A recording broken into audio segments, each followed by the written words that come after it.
Halo, selamat pagi. Balik lagi sama saya, Ibu Orisa Oktaria. Pertemuan hari ini kita akan membahas tentang matriks ya di mata kuliah aljabar linier. Oke, kita langsung aja.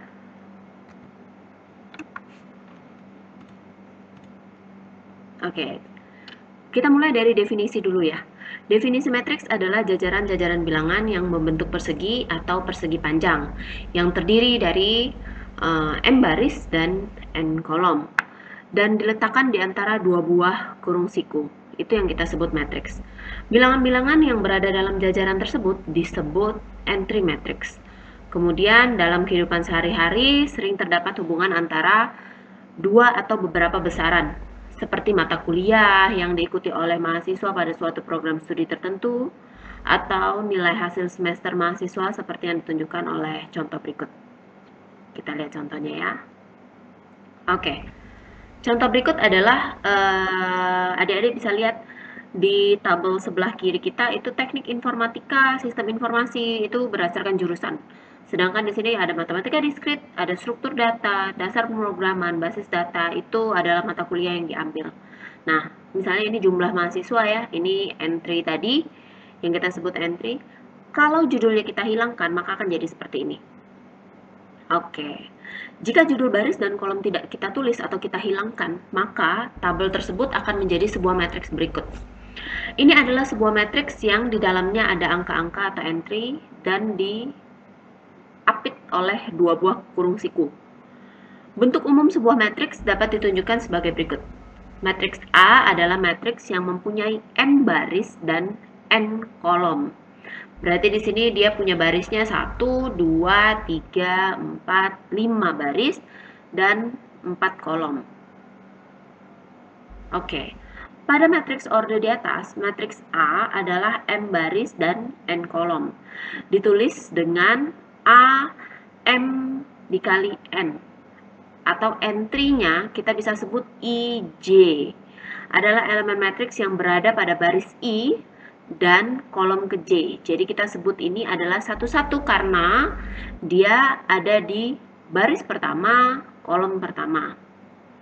Kemudian di sini disebut A21 karena dia berada di baris kedua dan kolom pertama. Oke, kita lanjut. Umumnya suatu matriks ditunjukkan dengan huruf kapital yang dicetak tebal atau meringkas untuk meringkas cara penulisan. Kita sebutnya itu matriks. Matriks tersebut juga disebut dengan A dalam kurung AIJ. Maka M sama dengan N. Maka matriks tersebut dibilang persegi. Jelas karena jumlah jumlah baris dan jumlah kolomnya itu sama. Dan entry-entry AIJ, I sama dengan J disebut diagonal matrix. Oke, kita lanjut. Kita ke bentuk-bentuk matriks selanjutnya. Bentuk-bentuk matriks yang pertama adalah vektor kolom. Vektor kolom itu apa sih? Vektor kolom adalah matriks yang mempunyai M baris tapi hanya punya satu kolom. Contohnya itu seperti ini. Jadi dia hanya ada satu kolom, namun barisnya ada 4. Ini vektor kolom. Sedangkan vektor baris kebalikannya, dia hanya memiliki satu baris tapi memiliki banyak kolom. Boleh 4, 5, 3, terserah, yang penting dia hanya memiliki satu baris, itu disebut vektor baris. Kemudian matriks persegi, ini sudah Ibu jelaskan tadi di atas. Matriks persegi adalah matriks yang jumlah baris dan jumlah kolomnya itu sama. Jadi kalau di sini contohnya 4 kolom dan 4 baris, maka disebut matriks persegi. Selanjutnya matriks segitiga. Matriks segitiga dikelompokkan jadi 2. Nah, matriks segitiga ini ada 2, jadi ada matriks segitiga atas dan segitiga bawah. Nah, untuk di sini adalah matriks segitiga bawah. Jadi seluruh entry yang berada di atas diagonal matriks mempunyai nilai 0. Setidak-tidaknya ada satu entry saja yang berada di bawah diagonal yang tidak sama dengan 0. Maka disebut segitiga bawah. Contohnya seperti ini, Dek. Kalau adik-adik lihat, matriks di sini itu di bagian bawahnya itu ada angka, sedangkan di atasnya itu 0. Maka ini disebut matriks segitiga bawah. Selanjutnya, contoh matriks segitiga atas. Itu yang seperti ini.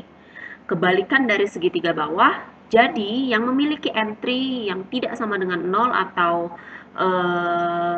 memiliki nilai ya, itu berada di atas seperti ini. Kemudian yang nolnya itu di bawah, itu disebut matriks segitiga atas. Oke, selanjutnya matriks diagonal.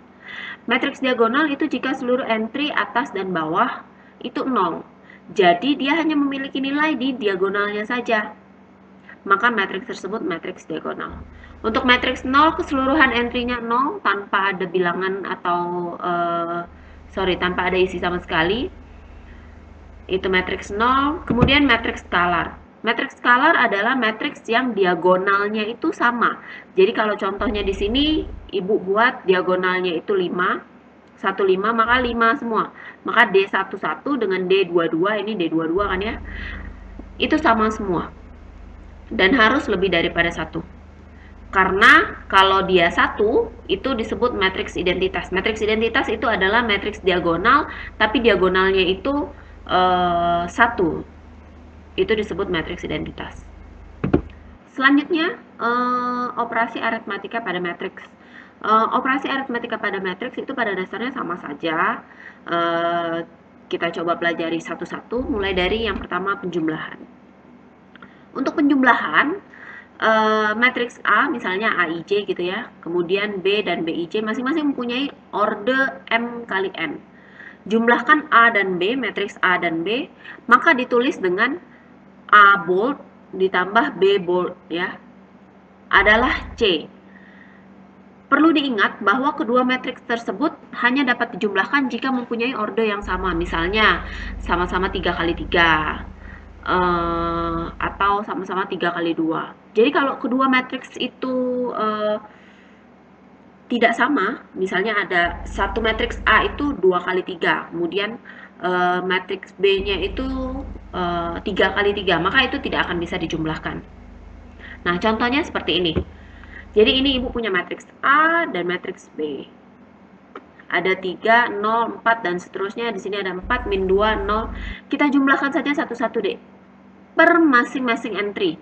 Jadi kalau A11, ya ditambahkan dengan B11. Jadi 3 tambah 4 ya, 3 tambah 4, jadi yang C11. Dan seterusnya sampai 7 ditambah dengan 1. Sampai ke matriks C33 gitu ya. Kita tambahkan saja seperti biasa, maka akan dapat hasilnya seperti ini. Ini untuk matriks penjumlahan. Kemudian perkalian skalar dengan matriks. Perkalian skalar itu mudah deh. Jadi kalau perkalian skalar itu adalah jika terdapat sebuah skalar C dan matriks A, maka perkalian skalar C dan matriks A langsung saja C dikali dengan A, atau dapat ditulis dalam bentuk seperti ini. Contohnya, kita langsung ke contohnya ya, jadi lebih ngerti. Jadi jika ada matriks A, 3, 0, 4, dan seterusnya akan dikalikan dengan skalar 3. Di sini 3 ya, maka 3 dikali A. Keseluruhan entry matriks yang ada di sini silakan adik-adik kalikan dengan 3. Jadi kalau di sini 3 kali 3, 9. 3 kali 0, 0. Ya, ini yang ada di dalam sini kita kaliin 3 semua. Min 5 kali 3, min 15. Maka itu hasil dari perkalian skalar 3 dikali dengan matriks A. Selanjutnya, perkalian matriks dengan matriks. Nah, untuk perkalian matriks dengan matriks ini ada syaratnya.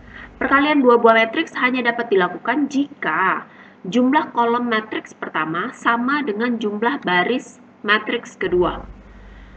Misalkan, A berukuran M dikali N dan B berukuran N dikali P. Maka perkalian matriks tersebut dapat dilaksanakan ya, karena jumlah kolom pertama, baris matriks pertama itu sama dengan jumlah baris matriks kedua. Contohnya seperti ini deh. Ibu punya matriks A, kemudian Ibu punya matriks B. Jumlah kolom dari matriks A itu ada 2. 1, 2. Dan harus sama dengan jumlah baris yang ada di B. 1, 2. Karena apa? Karena perkalian matriks itu seperti ini. Jadi min 2 dikali dengan 3 ditambah dengan 1 kali dengan 2. Jadi baris kali kolom untuk ngisi yang ini. Untuk ngisi yang ini seperti apa? Nah, untuk ngisi C21-nya ya. Untuk ngisi C21-nya ya baris kali kolom. Jadi 9 kali 3 ditambah 7 kali 2. Dan seterusnya sampai kita dapat hasilnya seperti ini. Oke, itu adalah perkalian matriks. Jadi kalau misalnya di sini ibu punya matriks A-nya itu seperti ini ya, kolomnya 2. Namun di sini barisnya ada 3, maka itu tidak bisa dikalikan. Oke, selanjutnya kombinasi linear matriks. Kombinasi linear matriks itu kalau misalnya kita ada pertanyaan untuk tentukan A ditambah 3B dikurang 2C. Sama seperti yang ibu katakan tadi, kalau penjumlahan atau pengurangan ordenya itu harus sama. Kalau ordenya tidak sama, maka tidak akan bisa dikerjakan. Jadi ini mempunyai orde 3 kali 3, jadi bisa kita kerjain. Yang pertama harus kita lakukan, A-nya kita salin dulu ya, kita tuliskan di sini A-nya. Kemudian kita langsung saja deh, B-nya itu kita perkalikan skalar ya.